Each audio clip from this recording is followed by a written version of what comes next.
Hello. Please be nice to me today because I am really poorly and this wasn't the video I was planning to make.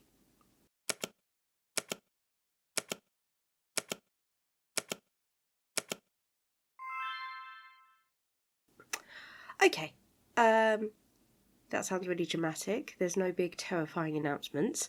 However, I am really poorly. I was away on holiday for a few days and I have come back with the worst bug. Like, you may be thinking I sound rubbish, which I do, but you may think, oh, she doesn't look that bad. She just looks like she's got a cold. I cannot emphasise how bad I'm feeling. I've actually been off work, which is unheard of. There's going to be so much editing out of me hacking my lungs up on this. There's no way to get around how bad I sound and feel. However, I didn't want to make no video at all because I think that leads us into bad habits.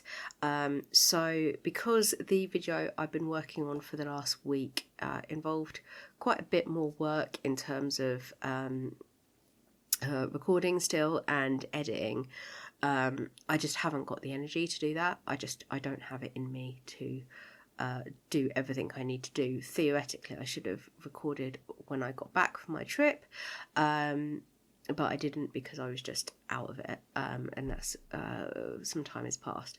So the plan instead is to do this shorter fun video in which I will discuss all of the books I bought on my little holiday, tell you a little bit about it.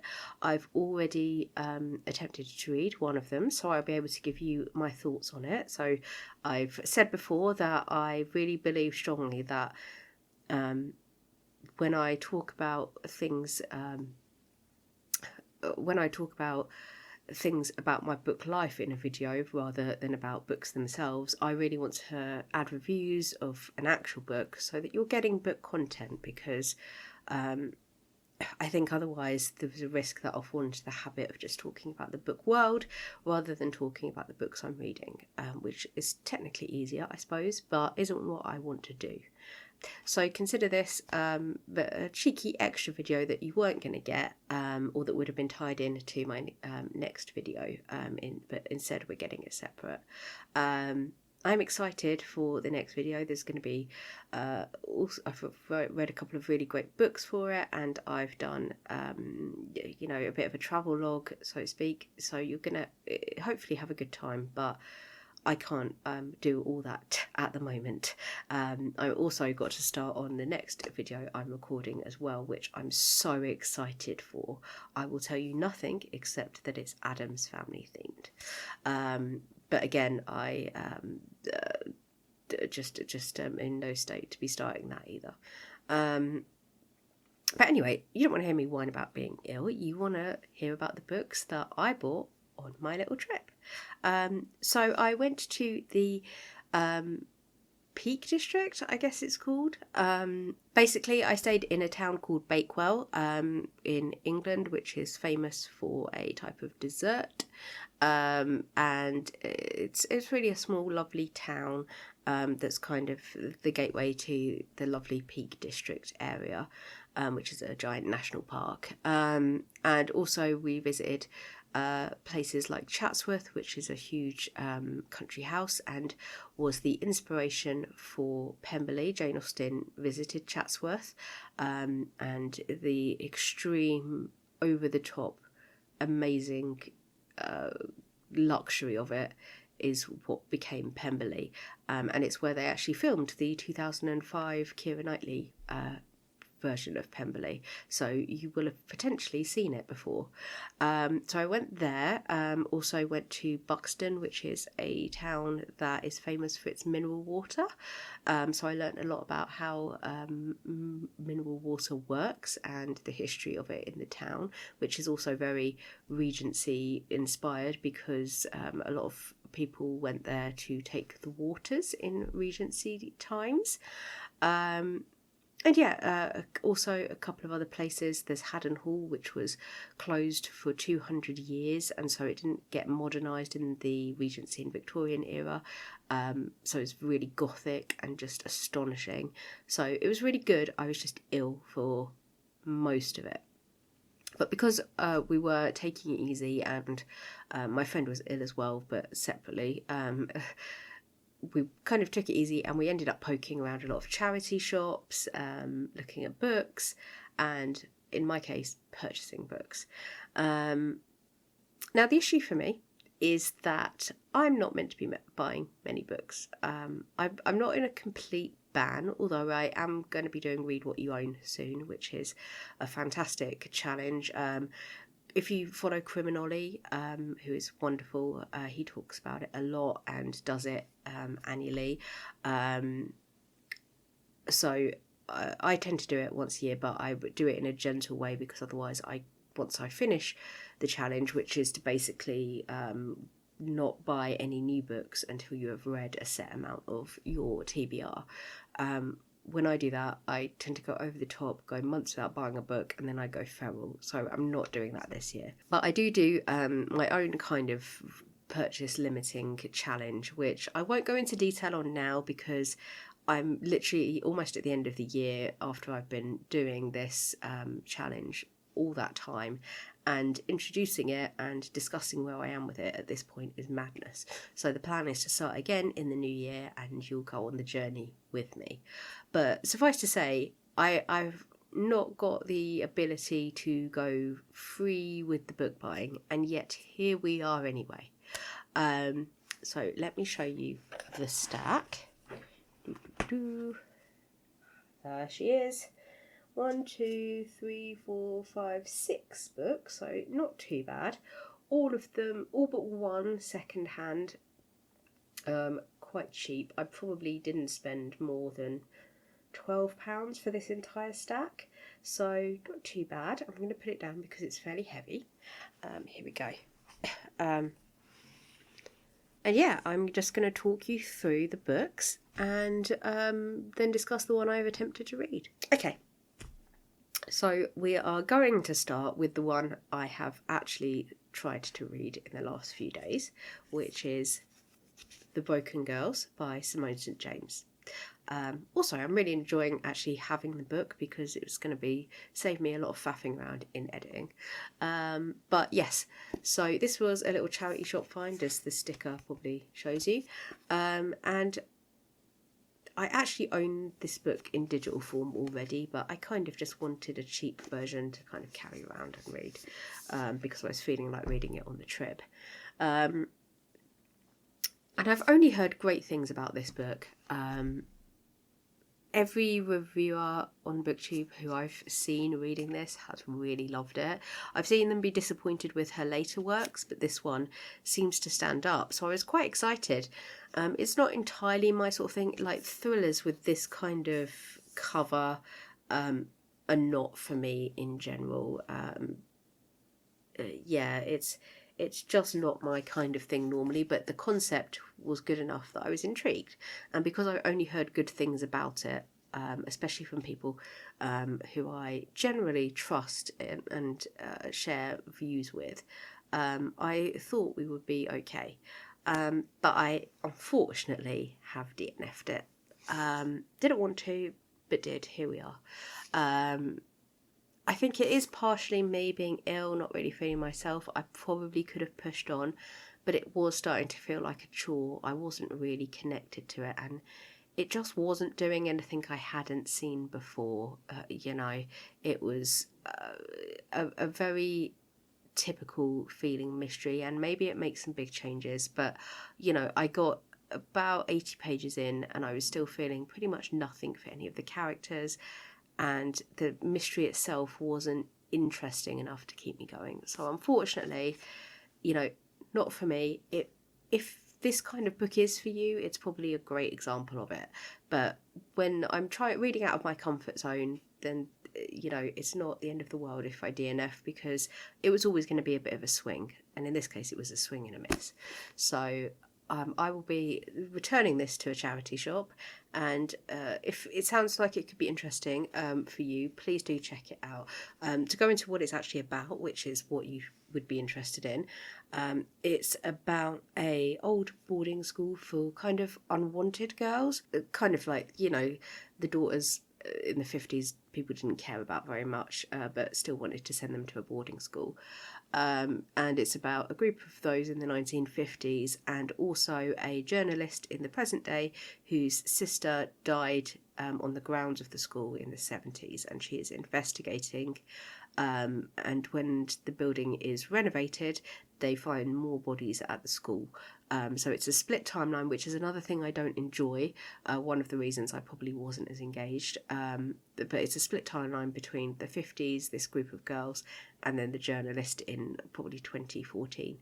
But yes, if this sounds like the kind of thing you would read, I think it's a great thing for you to read. Just not for me. We haven't lost anything. We have tried something. So on to the next.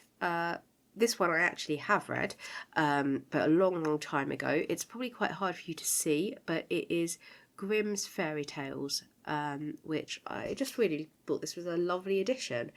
And there's been a couple of times recently where I've been reading a story that's referenced a fairy tale or has been inspired by a fairy tale. And I've got, I really want to go back and look it up. And I can do that on the internet, but it's not quite the same as picking up your book and actually pouring through the story yourself and just having it on hand. So this is more of a reference copy than an actual book to read. So it won't go on my TBR.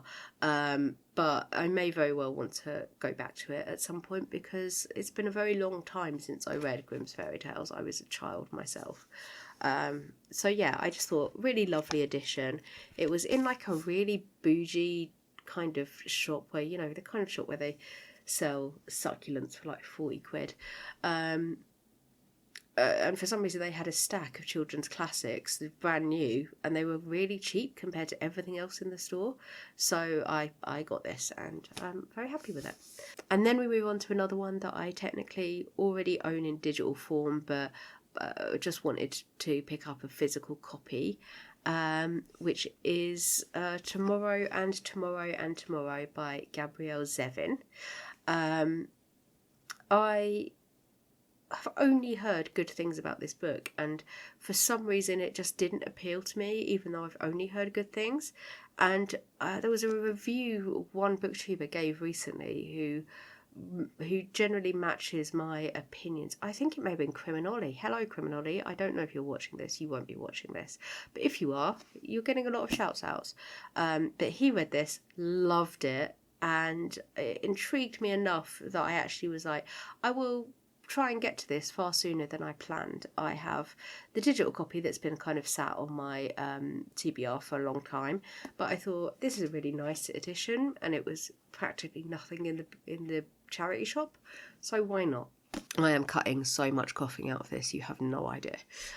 Then the next one I got in a second-hand bookshop, and I mainly picked it up because it was exactly my sort of thing, and yet I'd never heard of it. And that is Devil-Devil by G.W. Kent. And it literally, the tagline is what got me, which is move over Botswana, the Solomon Islands are the new place to be. The move over Botswana is a reference to the No. 1 Ladies Detective Agency, which is one of my favourite series. Absolutely adore it. And so this is clearly marketing itself as a gentle detective series in an exotic location, which also is perhaps potentially inspired by Death in Paradise, which is a TV show that I don't know how far it's travelled outside of the UK, but it's kind of an institution here, which is basically a series of very Agatha Christie-like mysteries that take place on a fictional Jamaican island. I don't know if it is Jamaican, but a Caribbean island. Yes, and it's all very cosy, and it's been going on for years and years and years. And they keep swapping out the detective like it's the new Doctor Who. But yes, so it's kind of Death in Paradise vibes. I'm hoping it's going to be for me. It sounds like it's about a 1960s sergeant of the Solomon Islands police force who starts working with a nun in order to solve a mystery. So why not? It sounds great. And even if it's not, it's, at least it's something new that I've not heard of before, and I tried it. And now we're moving on to 2 books that I've wanted to read for a while, I wanted to own for a while, and I wasn't able to find them cheaply. And so these just popped up in the charity shop cheaply, so I was like, why not? And the first one is A Gentleman in Moscow by, I think, Amor Towles. I would have to check that pronunciation. Amor Towles. But yes, this I've only heard good things about. My boss actually read this and loved it and was kind of telling me to read it. And then there's the new TV show of it with Ewan McGregor. And basically, it doesn't sound like it's exactly my sort of thing, but it's one of those books where it could kind of grab me in the right circumstances. So I'm going to give it a go. And even so, it's it's a nice edition. So very happy to pick it up. But it didn't cost me anything much. £2.50 that cost me. So yeah. So, and it's a fairly recent book, so I'm excited to give it a go. And then the last one is Demon Copperhead by Barbara Kingsolver. I read The Poisonwood Bible by Barbara Kingsolver, really liked it, but it was a real experience. I felt like I had to recover from that book.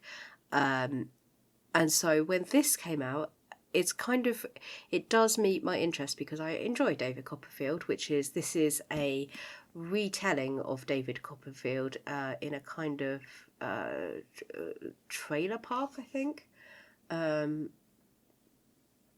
In the southern Appalachian Mountains of Virginia, poverty and addiction aren't ideas. For Demon, born on the wrong side of luck, the affection and safety he craves is as remote as the ocean he dreams of seeing one day. So yes, it's a retelling of David Copperfield in Virginia, and I believe it covers a lot of the drug crisis, and a lot of the issues in those communities. So I am excited. As you can see, it was £1 in a charity shop, and I was going to get it on audiobook, so that saved me a credit. But yes, happy to give it a go, and I think I probably will like it because I really, as I say, really liked The Poisonwood Bible, though. Like is a bit of an odd word for it. I was glad I'd read The Poisonwood Bible. So yes, that is that. Those are the books I bought. Really, only a couple are added to my TBR. 1, 2, 3. 3 have been added to my TBR. The other 3 are editions that were already on my TBR, but I now just have a physical copy or are for reference. So I haven't added a great deal, but it's still more than I probably should have. But then also, cheekily, I bought some digital books too, which wasn't really part of the plan, but I budget very carefully to allow myself to buy books when I feel the need, and I do that by my system allows me to gives me a strict limit of the amount of books I can purchase, and then allows me to do challenges to earn extra books. So again, we'll discuss all this in the new year and how that works for me. But suffice to say, even though I'm a bit low on the ability to buy books right now, it's designed to be that when I feel really sad or when I just want to buy a book for the sake of it, I can do that. And yesterday, I have to say, I was feeling really, really rotten. Just physically ill, mentally just tired and sorry for myself, and I just really wanted to buy some books for the fun of it, and a couple were on sale for books that I kind of wanted for the upcoming Christmas season, or that I just wanted. So we're just going to quickly cover those. There are 3. I need to remember what the hell it was that I actually bought. Okay, so the first one is The Kingdom of Sweets, which is by Erika Johansen. And this one is one that I kind of was keeping an eye on for the upcoming Christmas season. It is a retelling of The Nutcracker, which is a ballet I enjoy. And there's not a lot to it. It was 99p. I've had my eye on it for a while, and I just caught it while it was on sale. And again, I will be reading it over the festive season, so you'll hear my full review then. It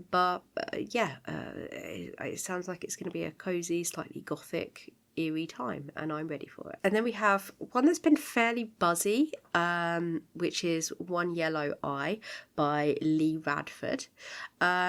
This has been one that's been doing the rounds of people being quite interested in it, and it was on sale, so I thought, why not? It is basically about a zombie apocalypse or a zombie outbreak, and although it's kind of been resolved, or people are recovering from that outbreak, one woman has kept her zombified husband in the hope of finding a cure, perhaps. But that's zombie stories are where I live, so this is going to be good for me, I think, and I'm really looking forward to reading it. And for the next challenge I'm doing, I'm intending to read it for that, so I will be reading it sooner rather than later. And then finally, we have The Dead of Winter by Sarah Clegg. This is a book of festive folklore, very gothic folklore. It seems like a really easy read, quite honestly, but I don't have many Christmas folklore books, and you will discover that I am really a person who loves reading Christmas seasonal books, so there will be quite a lot of that. I read spooky season stuff all year round, but Christmas I kind of have to jam it all into quite a short period. So this is really just topping up a couple of books for the festive season. And yeah, those are the 3 extras I bought. Those were cheeky little books to make myself feel better on a bit of a rotten day. So yes, that's what I bought, and that's what I felt about The Broken Girls. And then yes, the next video will be coming sooner rather than later. Again, I'm nearly over halfway done on my next video. Just I need a little bit of breathing space before I get that posted. And then the next one, the Addams Family one, will be following in due course. I'm actually going to film that next, so you'll see me looking really ill at the start of that as well, which will be a wonderful experience for you. But in the meantime, I'm going to go and have a lemsip, rest up, try and do nothing and not feel guilty today at what I can and can't do, which isn't very much. This has already been a lot of work for someone who's poorly. So yes, if you're seeing this, please do like it, subscribe, do anything that will help the algorithm get me in the right direction, send me to new viewers who may really like this. If that Addams Family video sounds really good, you can click that bell and get notifications when I next post.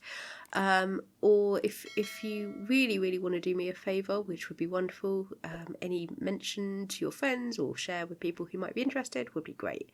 But again, it's a process, we'll get there. And yes, I will see you in the next video. Have a wonderful time, and please stay healthy. Okay,